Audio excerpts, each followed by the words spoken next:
Pesky pulled down the line, and it's going to be out of here. Line down the right field line toward the Pesky pole. Leaping up, and that ball is gone. That's a home run. A lot of our Nesson team as well. High fly down the right field line, headed toward the Pesky pole. That one tucked in, and that ball is going to be against the wall and into second base. Number retired, and now Rafael Devers trying to retire that baseball inside the Pesky pole. Welcome, everybody, to another episode of the Pesky Podcast. I'm your host, the Ritt. With me is the OG, George Sutherland. George, it's been a while, man. How the hell are you? Good. I'm back off the road. My month-long vacation officially ended a couple of weeks ago. So, it's good to be home. Started on a new venture personally, and, getting into that fairly well. So, it's good. Before we go any further, I want to say happy Thanksgiving to you. It's that time of year. So yeah, I sit there, and tomorrow is the big holiday. I'm not doing mine until Friday, but happy Thanksgiving to you, George, also, and also the wife. Yes. So and to your special lady as well. So, but man, it's World Series is over. The off season has begun, and this has been quite an unusual off season, I've got to say, George. A lot of non-tendereds so far, and I can't remember a season past when there has been this many players non-tendered. Yeah, I mean, the one that caught me was Woodruff. Okay, and we talked about him, multiple times as being a target for the Red Sox. You floated the idea of a package deal with him and Burns, which would have been outstanding. He's hurt, he has surgery, and then they say, well, we're going to cut you loose.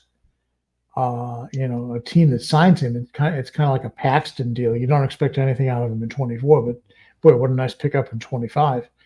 But yeah, that just shocked me. There were some usual suspects. Yeah, a lot of guys.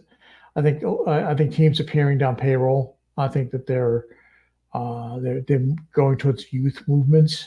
There were a couple of no surprises like Vogelsong and for the Mets, right? Other than sitting on the bench and taking up space, his best days are at the buffet table. But yeah. So let's start with the St. Louis Cardinals. Yeah. They went out and signed 2 starting pitchers, 1 year with a team option for each one. Yeah. They signed 2 right-handed pitchers, Lance Lynn and Kyle Gibson. So, what did you think about that? I seen people tweeting out of, man, are they trying to do what the Red Sox did last year, just go cheap on starting pitchers like when we got Paxton and Kluber? Mm-hmm. But what were your thoughts on that? I'm not surprised by Lance Lynn. It's going to be a return home. Gibson was a bit of a surprise. I was like, okay, if it works out, it's a pretty savvy move. The Cardinals stunk up the joint. I mean, going into the last season, you kind of expect them to be up near the top. They're just the kind of club that they have. They have some talent there, but they really had nothing, and they really had a bad season.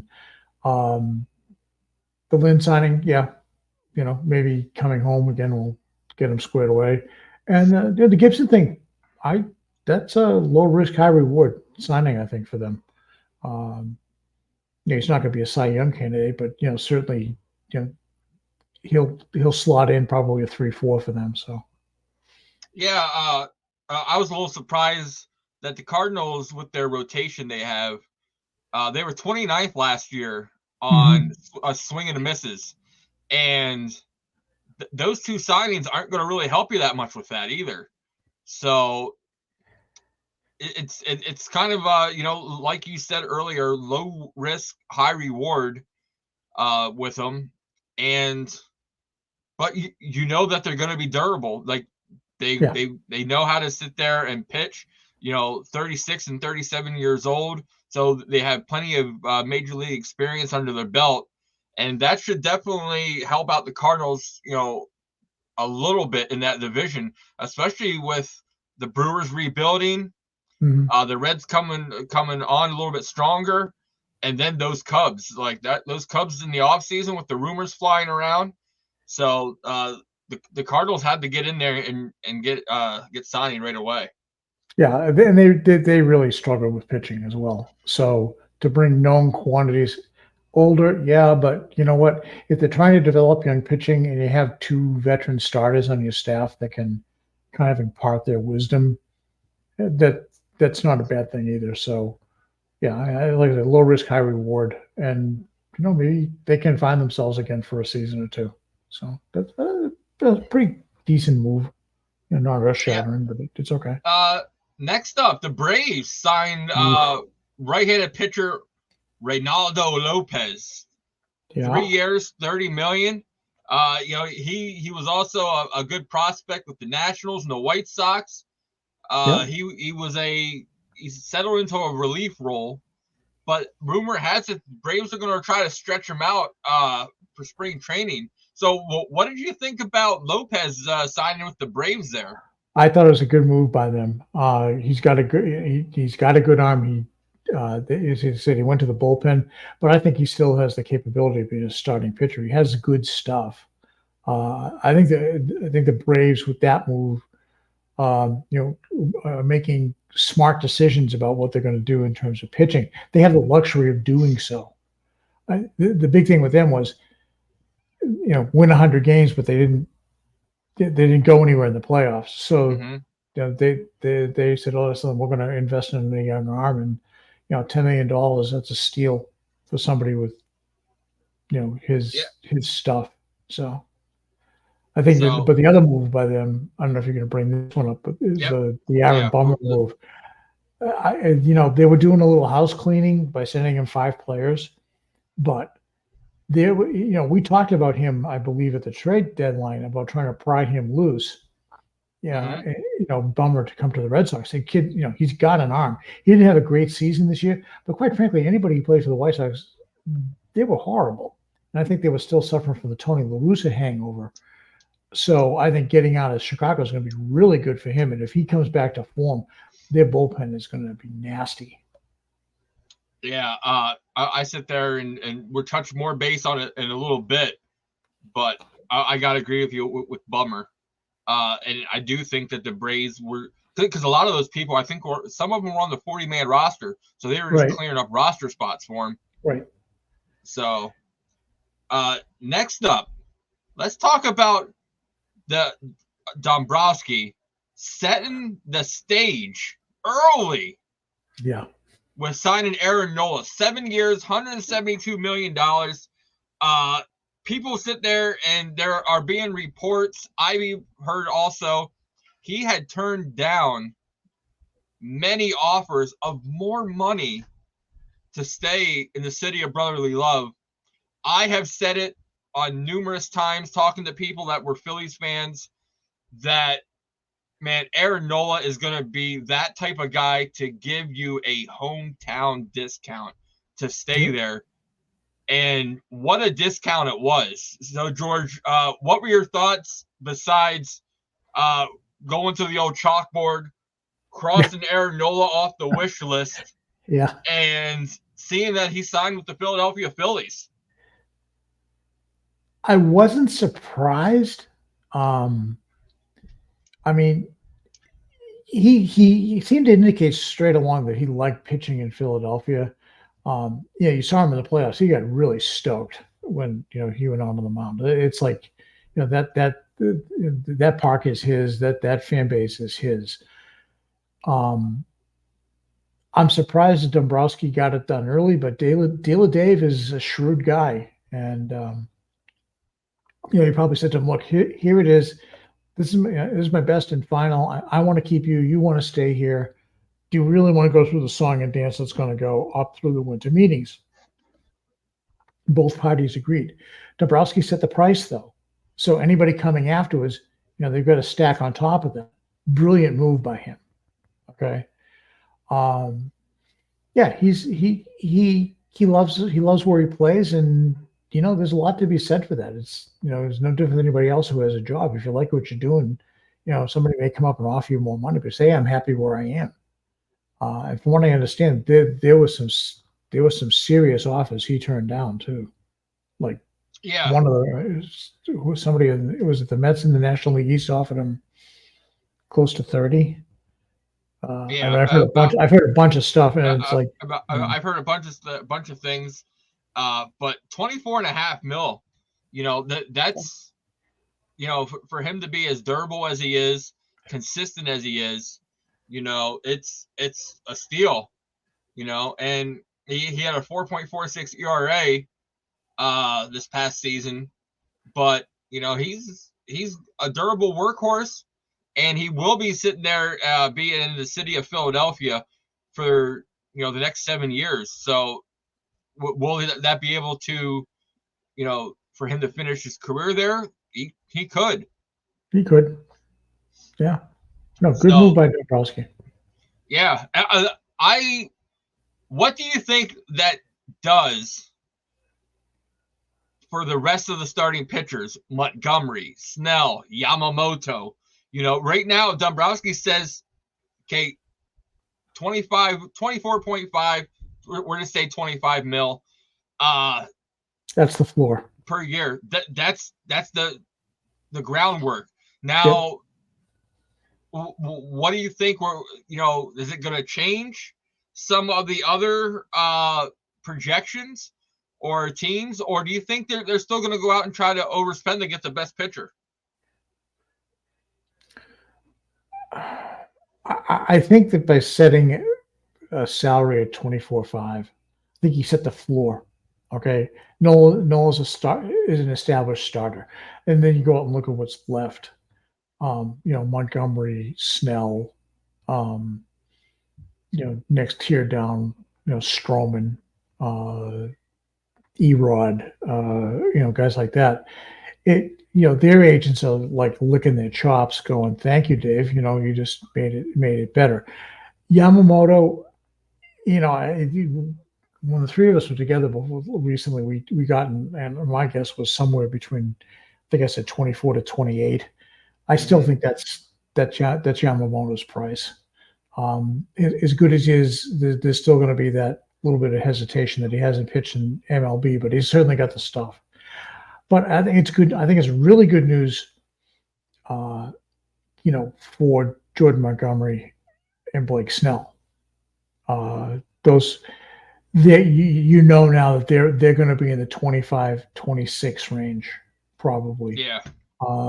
So they, like I said, their agents are licking their chops, going, "Thank you." So smart move by Dave. He's still got money to play with, and everybody else is going to dig a little deeper in their pocket. But yeah, I think it's going to have a big effect on that. What it does to the next tier down, I'm not really sure. Does it take the price that you would have normally paid for an Erod to say maybe like a 16 or 17, push it up a little bit? I don't know. But it's certainly for the top tier pitchers, it's going to bump that up a little. And every $1 million adds up, so that that move prevents you from taking another move. So. Exactly. And with Yamamoto, guys, you can't sit there and forget what he signs for the contract. Then you take that number, and Buffalo gets a percentage of that you have to pay them also for a posting price. Right. Same thing. The same thing with Yoshida. Right. That's like the tip on top of the bill. Right. Yeah. It's going to cost you this, and now there's a finder's fee or tip on top of it. So. Yeah, it's an expensive proposition. So, he's going to get 6-7 years at, let's say, $28 million. Mm-hmm.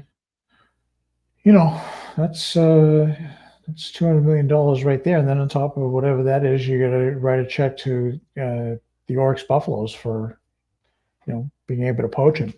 So yeah. good to be done. Next up, let's re-talk and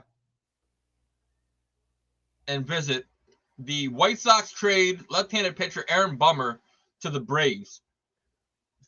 The White Sox receive right-handed pitcher Mike Soroka, who recently, like a couple of years ago, he was like right up there as one of their top prospects. Left-handed pitcher Jared Schutzer, infielder Nicky Lopez, infielder Braden Shoemake, and right-handed pitcher Riley Goins. That was a surprise that they included Goins in that deal. I thought that they thought highly of him. So, yeah, I would say that's a brilliant move by the Braves. Change of scenery should do him wonders, and a left-handed arm that can fire, and yeah, I said he was on my want list back in July. So kudos to the Braves for making that happen. I think it's a brilliant move by the Braves. Early on, get it done. Nobody saw it coming.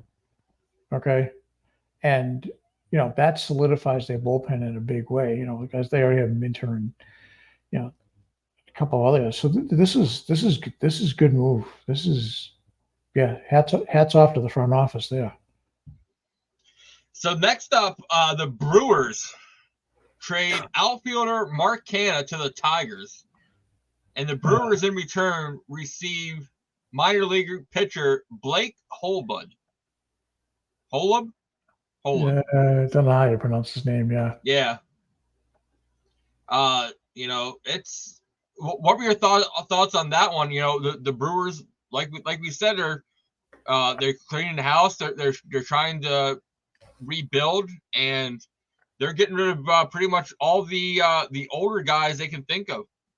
Yeah, I think they're trying to get younger. When they sent Crane Counsell packing, I think they knew some of the vets on the team were probably going to be less than thrilled with a rebuild. It gives you hope that Burns is available. When they unloaded Woodruff and they're doing, they're starting to let the veterans go. This is a rebuild, if I've ever seen one, but that they haven't thrown the towel in yet. I think they gave the signal last year with the negotiations with Burns, and they were really getting chintzy with him at the end, and the whole falling out. I think they were trying to get one more year from that core group of people that they thought that they had that could do good things, but it didn't work out. So I expect they're gonna they're gonna take a couple of steps back and try to rebuild again.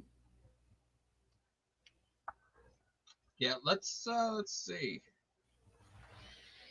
Yeah, I was pulling through the transactions. Yeah.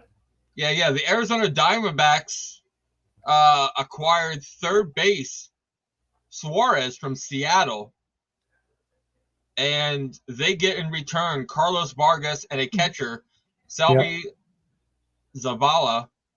Yep. So, what were your thoughts on Arizona beefing up third base? Yeah, I think they're at the stage now with this is the tweak portion of their build. They've got they got the good core. They've got some good young players. Now you bring in somebody like where they thought they were a little weak. This is the tweak. This is the tweaking of the roster, and I think it says more about Seattle than anything else. What are they doing? I don't know. Are they willing to take a step back because they think that they need their minor league needs to bolster their team? Teoscar Hernandez is going to as a free agent. Where are their heads at? I don't know. This is a good tweak move by Hazen. Brings pretty good third baseman to them. Without breaking the bank. Yeah. Brewers acquiring outfielders from the Yankees. and it's not one of the ones that should be gone. They get Jake Bowers from the Yankees for minor league outfielders Avina and Brian Sanchez. So, what do you think of the move? The Brewers are they're kind of doing what Chaim Bloom did last trade deadline, selling and buying at the exact same time. So, I think that the Yankees, and we touched on this a couple of times before, is that their organization's a mess. And I think they're trying to bring in some more athletic players. They didn't get the memo that baseball changed, and they're still swinging from the heels. I think it's part of their realignment internally, particularly in the minor league level, to have players that aren't stereotypical Yankee type, swing and let it fly. So I think Cashman's under pressure to do something, and that was more for the Yankees than it was for the Brewers, quite frankly. So, when I seen that trade, one of the first thing that I actually thought of was, are the Yankees, because it was they gave away Bowers for pretty much nothing. He was no real big thing on their roster to get back 2 prospects. Are they possibly building more prospects to possibly land a big trade for Juan Soto?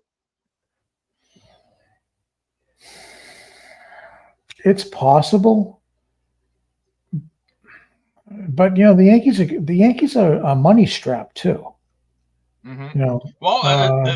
According to they're not. They're saying they're going to go out and get Soto. They're going to be in on Yamamoto. Like, they can't. They can't. I mean, they still got Giancarlo Stanton on there. You got the big Stan, Judge. Judge. He's getting paid, right? Cole, Rondon. Yeah, I mean, they got some serious payroll issues. So, what are they trying to do? Out Steve Cohen on the other side of town? I mean, I think that's just blowing smoke on Cashman's part. I don't see it. I mean, they can probably afford to get Soto, but what do they have to do else to their roster to maybe decimate it even more? And they got holes. They showed that. I mean, they only finished like 3 or 4 games above the Red Sox, and they just, again, they did get the memo that baseball changed in the last year, so they haven't have at it. Yeah, they're hamstrung by their generosity in payroll. So unless they totally clean house at a discount, but they're still probably going to have to, if they try to do that, they're still going to have to carry some of that money. So again, that hamstrings you too. So I am so happy.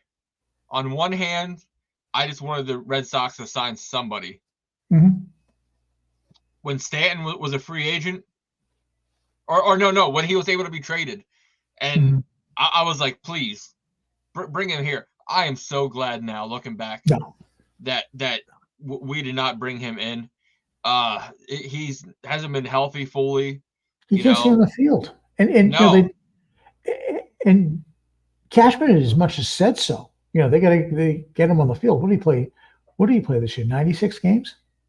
Or something. It was. I don't think he's played 100 games. No, as a Yankee, ever. But I mean, he's got all the power and stuff in the world, but he's like a piece of glass with his body. So, it's too bad because if he could put a whole season together, good heavens, I can't even imagine what his numbers would be. But yeah. So next up, Paul DeJong. Paul DeJong, yeah. Yep, signed to pending a physical. He's a White Sox. So that was somebody that I was looking at possibly could come to the Red Sox for a cheap deal to help fill. But then I was like, is he better than what we have? You know what I mean? A veteran guy doesn't have a lot of baggage that goes with it.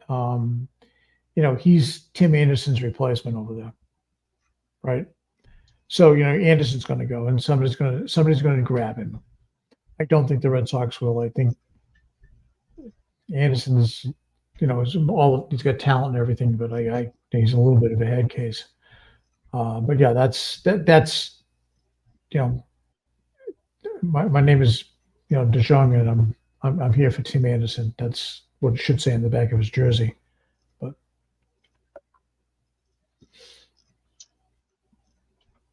what did you think about Ohtani? He didn't say it, but his agent did. Any leaks, because he's having private meetings. Mm-hmm. Which, and my thing, I think that is completely stupid. Private meetings. But if any leaks happen, it's going to affect and weigh on his decision. Shohei Ohtani has the right, given the player he is and what he means to baseball, to demand radio silence. He understands that there's a giant magnifying glass on him. He knows who he is. He knows he's when fully healthy, he's the best player in baseball. But yeah, how long, how many teams can travel light? Compound that with every beat reporter for every paper and media outlet in sports is going to try to get somebody to slip up. Okay. The other thing you can hope for is that, somebody does it for teams like the Yankees, the Mets, the Dodgers, and San Diego, so that and everybody in Boston behaves. Don't see that happening, but if he's that serious about it, I don't blame him. He wants to see how well the teams can control the message. Smart move on his part. Yeah, I don't like it just because it shows you where Ohtani's head is. Is he only going to meet with big market teams? Is he only going to meet with Midwest to West Coast teams? Say he signs with the Cubs. Mm-hmm. Did the Red Sox ever have a meeting with him? Did they have a chance to bring him to Boston? You know what I mean? It's just I don't like the being in the dark. But then again, Ohtani's a very private guy. Mm-hmm. So that is something that he like you said, he commands respect, and he doesn't want his life to be a circus. And I think that you hit it in the head. He doesn't want his life to be a circus. He enjoys his privacy. All right. And if, discussions get out, what's the next step in there? People, it's kind of like a Hollywood A-list actor getting the paparazzi in their face 24/7. He wants to be able to step away from the game, in his off time, and be away from it and not have to, 1,000 cameras around him.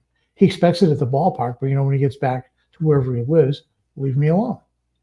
Mm-hmm. And you know what? I as an individual, I can get that. You can bother me all the day you want and work. But when I have family time, I want family time. So let's go, George. Do you have the list of non-tender players by chance for the Red Sox? Just overall. No, I talked about. I mentioned it a little bit in my my Sunday column. Say if you can pull some of them up.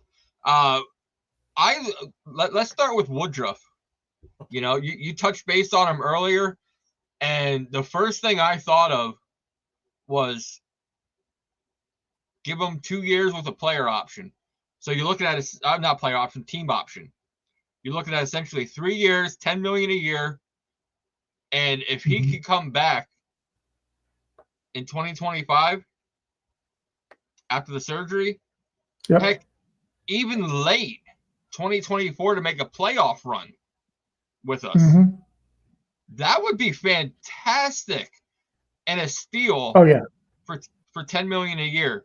And then if he's as good, coming off the surgery, give him that team option. Just like the Braves with Charlie Morton, they they picked up his team option. Morton's one of those pitchers that he stays good. Yeah, he's a pro. He's like I said, not going to be a Cy Young candidate, but he's somebody you want in your staff. Okay, he eats innings, he pitches well, he knows how to pitch in big games. Professional through and through. I have the list here. Okay, you want to go start going over some of them with us? Sure. The Braves. Yanni Chirinos, was kind of a surprise for them. He done some things. The Brewers, we said Brandon Woodruff, Rowdy Tellez. What else? D-backs, Kyle Lewis. I thought he did a good job for them, but they cut him loose.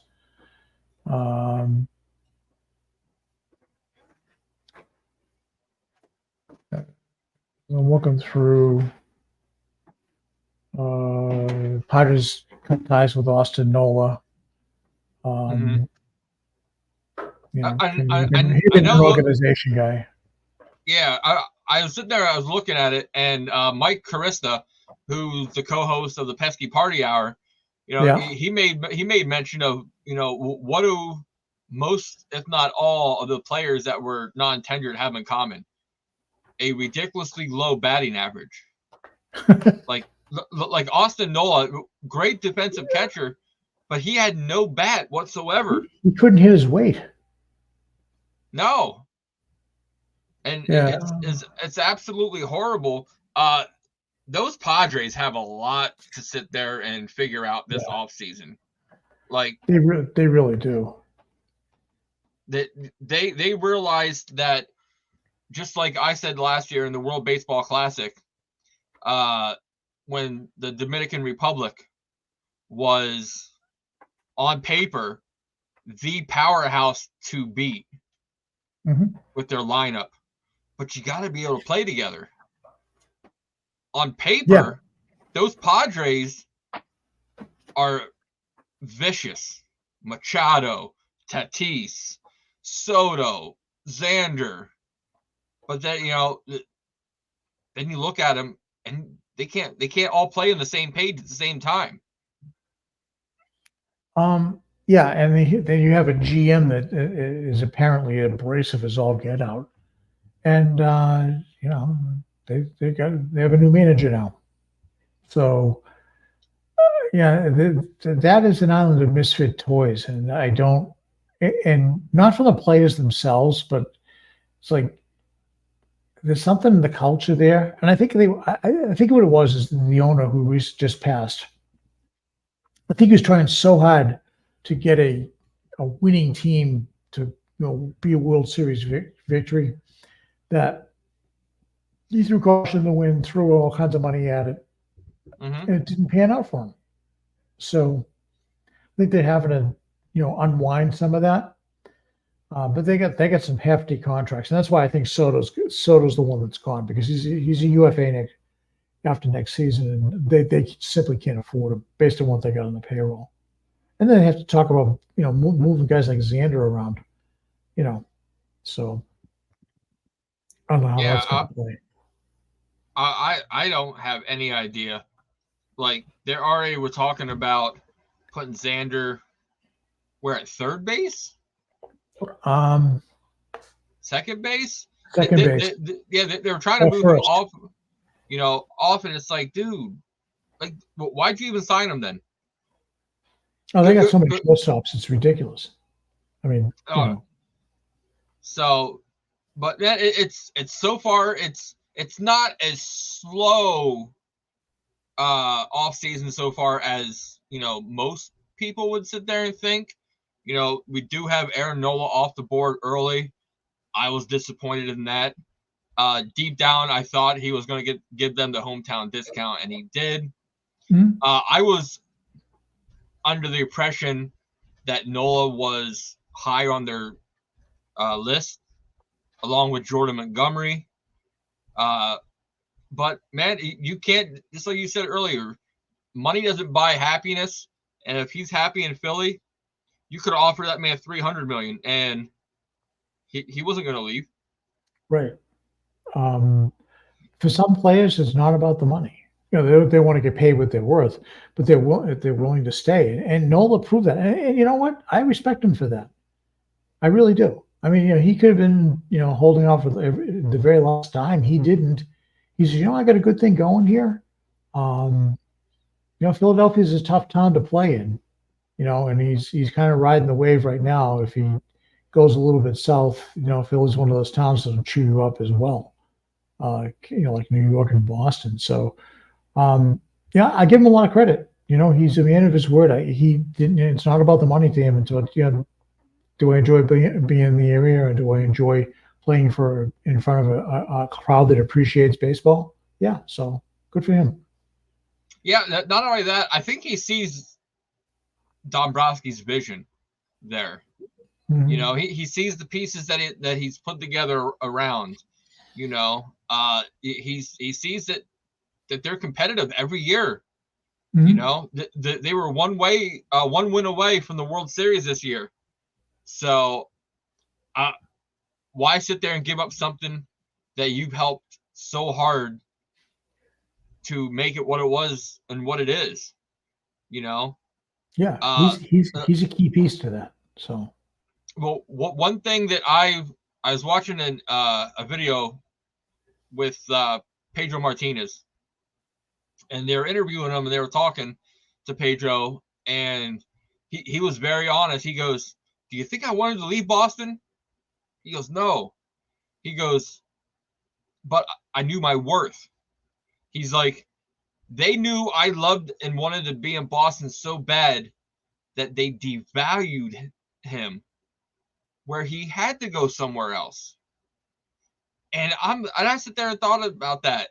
And he went on and was saying how, now I'm just paraphrasing, how it was, don't ever tell the opposition how much or how bad you want to stay there, and how bad and how much you love it there, because they will take advantage of it. Right. It's not just true in baseball; it's true in business too. Yeah. You give up a bargaining chip, but baseball's full of histories of guys that took hometown discounts, and then they get worked over later in their career. But some guys, some guys, money isn't everything, and that's fine too. But yeah, I mean, the Pedro case was, everybody knew what he was, and knew he had another pitcher who was extremely fragile. I mean, he was always good for a little bit of an arm issue here and there. And there was the famous, after 104 pitches thing in 2003 that got him in trouble. So, he was, remember, he was a skinny guy, and he didn't have the frame of like a Nolan Ryan or Roger Clemens, big, kind of like stocky, thick legs. He a wiry guy. And so, yeah. But yeah, he's right. I mean, you lose your bargaining position. But, that's 20 years ago almost. So what are you going to do? Yeah. So what are your thoughts going into winter weekend coming up, or the winter meetings coming up. The winter meetings generally are a time when some of the big action happens. Okay. I think that Jordan Montgomery, Blake Snell will probably sign. The Yamamoto thing, his party, his group, if you will, or his handlers. 45 days. They got 45 days, but they've indicated that nothing's going to happen until after the winter meetings. I think that's more of a play than anything else. They'll entertain the high rollers first and try to play them off each other. I wouldn't be surprised if in the winter meetings that, Snell and Montgomery, Erod, and Stroman are gone off the starting pitching group. I wouldn't be surprised if Corbin Burns is traded and Juan Soto is traded. Okay. That would be a pretty full set of winter meetings. All right. Yeah, the winter meetings, December 4th to the 7th. 7th, correct. In wonderful Nashville, Tennessee. So I think that'll be the fireworks will come out of there. And I leaving Nashville, I see perhaps maybe 3 to 4 days later, Yamamoto gets a stage by himself, and he makes his decision. Where am I going to go? And then and only then does Ohtani step in and say, "Here's where I'm going." Yeah.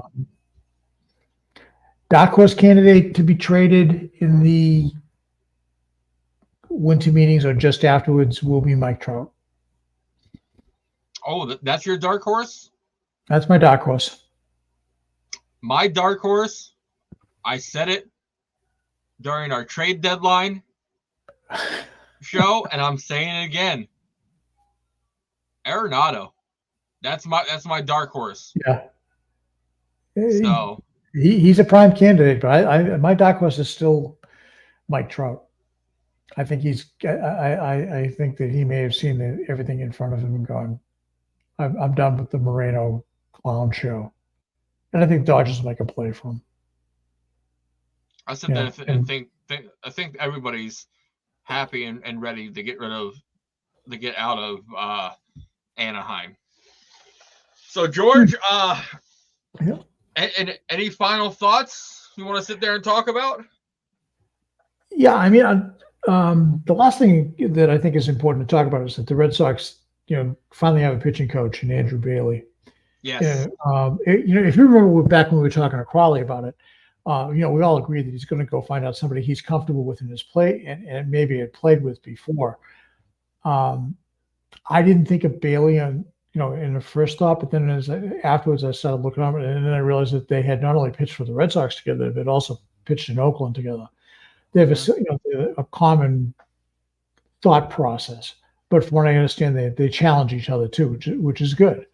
Bailey did a good job with the Giants as a pitching coach. So, he's got some track record there.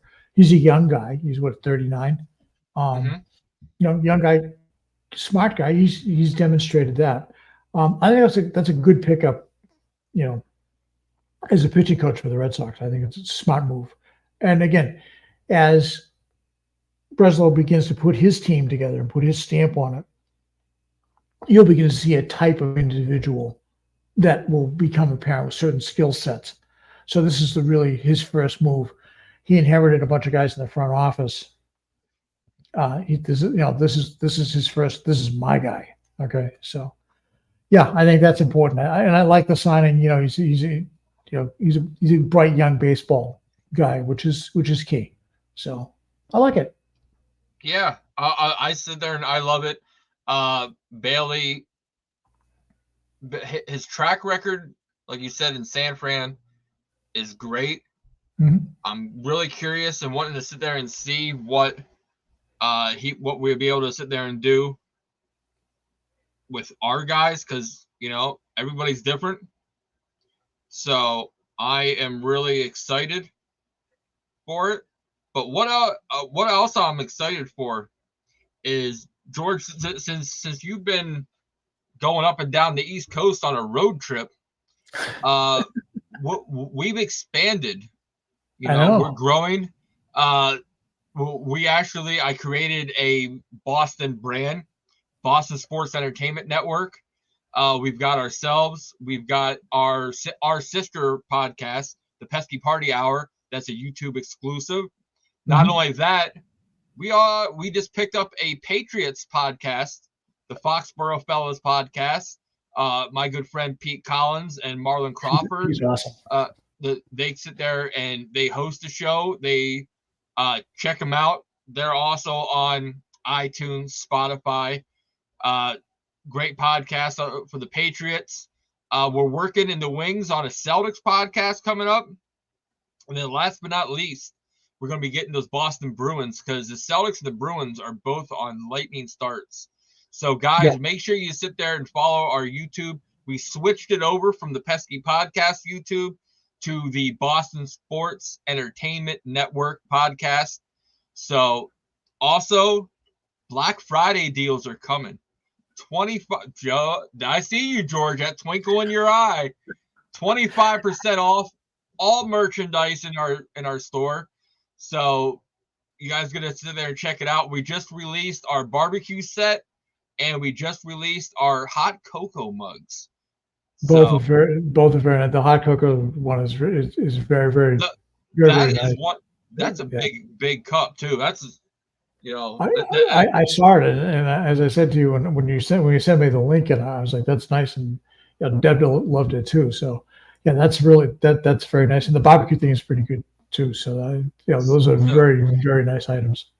So guys, make sure you head on over there and check them out. But until next time, he is the OG. I am the Ritt. And thanks for checking us out on the Pesky Podcast.